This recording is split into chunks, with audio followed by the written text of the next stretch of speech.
China is so empty now, let me show you.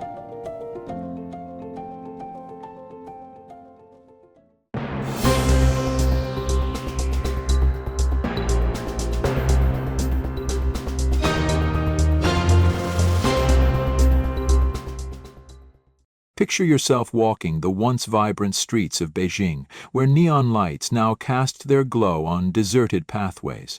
The dazzling shopping malls of Shanghai stand empty, like forsaken temples.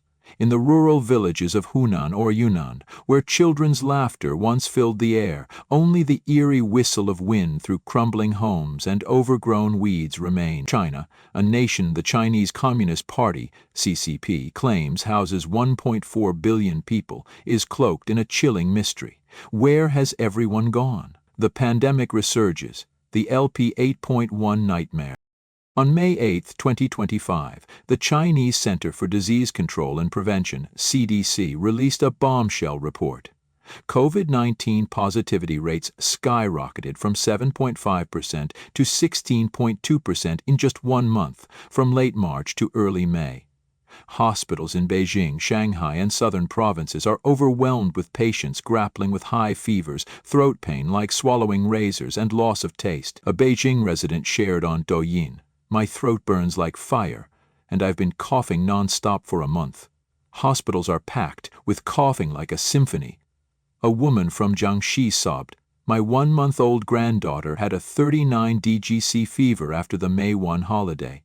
The doctor said it's COVID-19, a newborn. How could she catch it?" The new AP 8.1 variant, a sublineage of XDV's NV1, is rampaging with potent immune evasion. A Shenzhen patient lamented, "I'm coughing so hard it feels like drowning in my own saliva. 3 days and no medicine helps." Another from Jinan shared, "I hit a 40 DGC fever, had nosebleeds, and my chest felt crushed. When the thermometer read 40 DGC, I nearly jumped out of my chair." Viral videos show hospitals overflowing, with long lines at respiratory wards. A Beijing doctor confided, "We admitted over 10 patients today, 80% with COVID-19.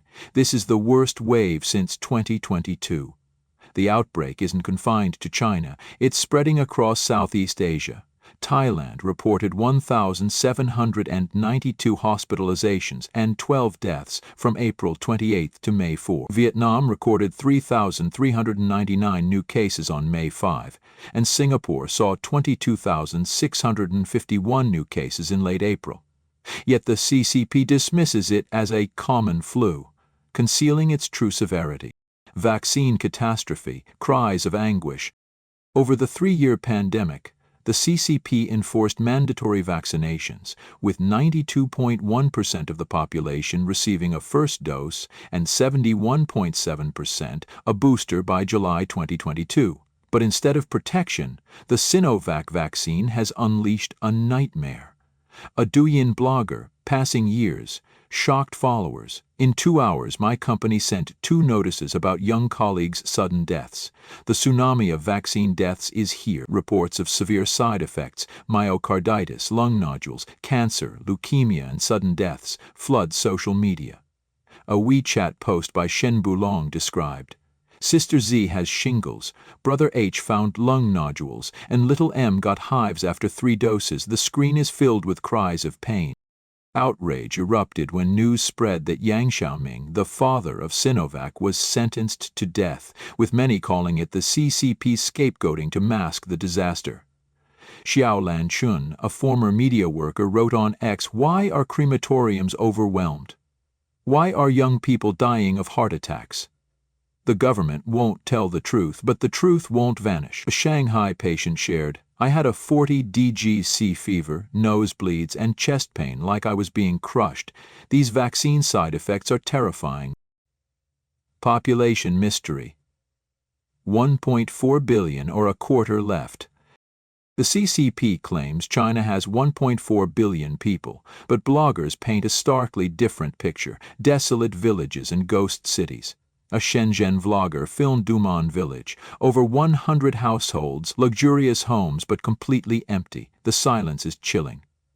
Another in Jiangxi described, "Neat buildings, schools, streets, but not a soul.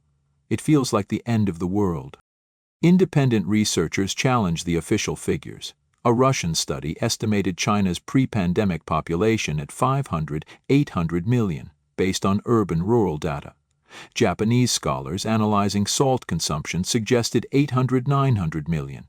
The Epoch Times, citing crematorium data, estimated 277 million deaths from 2020 to 2022, potentially reaching 400 million with unreported cases. Li Hunzi, founder of Falun Gong, claimed in 2023 that 400 million died from COVID-19, predicting 500 million.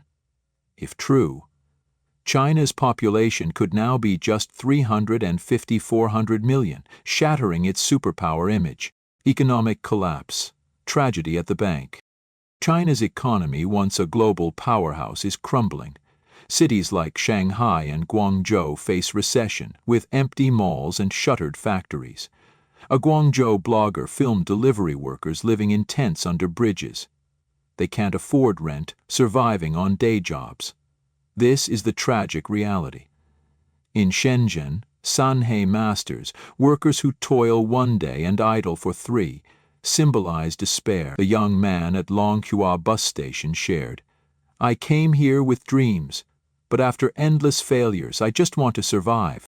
The US-China trade war exacerbates the crisis.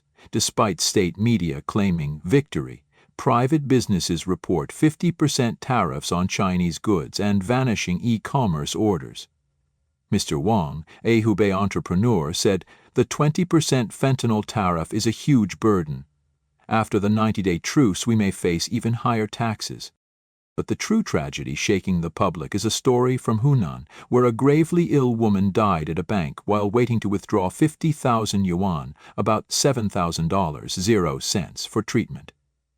Too weak to walk, she was wheeled in by her family after bank staff refused to let relatives withdraw funds on her behalf, demanding facial recognition verification. Too frail to blink or nod, she waited over an hour before collapsing and dying in her wheelchair. A similar incident in Shandong in November 2024 saw a bedridden patient wheeled to a bank to withdraw medical funds, only due to rigid regulations rejecting hospital proof. These stories, viral online, sparked thousands of comments decrying the system's callousness, serving as heartbreaking proof of China's collapsing welfare and economy. The Bang Bang Army, bearers of pain. In Chongqing, a mountainous city with buildings clinging to cliffs, the Bang Bang Army, porters using bamboo poles to carry goods, embodies resilience. They haul up to 200 kg up steep stairs, sweat falling like currency. One porter shared, "Every step is pain, but I keep going for my family." Historically, they moved 100,000 tons of equipment under wartime bombs during the anti-Japanese resistance, but with elevators and modern transport, their numbers have dwindled from 400,000 to under 2,000. These invisible cogs can't save a collapsing economy. CCP losing control, truth suppressed. The CCP has crafted an image of an invincible superpower, but cracks are showing.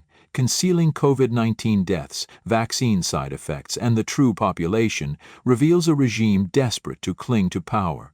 Local officials fudge data to protect their positions, while state media silences dissent. A blogger was censored after posting about a ghost village. They don't want the world to know the truth.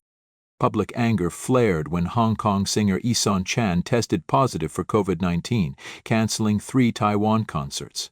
Chan wrote on Weibo, "I didn't expect to be floored by the virus overnight." The news sparked discussions, with netizens from Jiangsu to Shandong reporting surging cases. An ex-user wrote, "COVID-19 never left.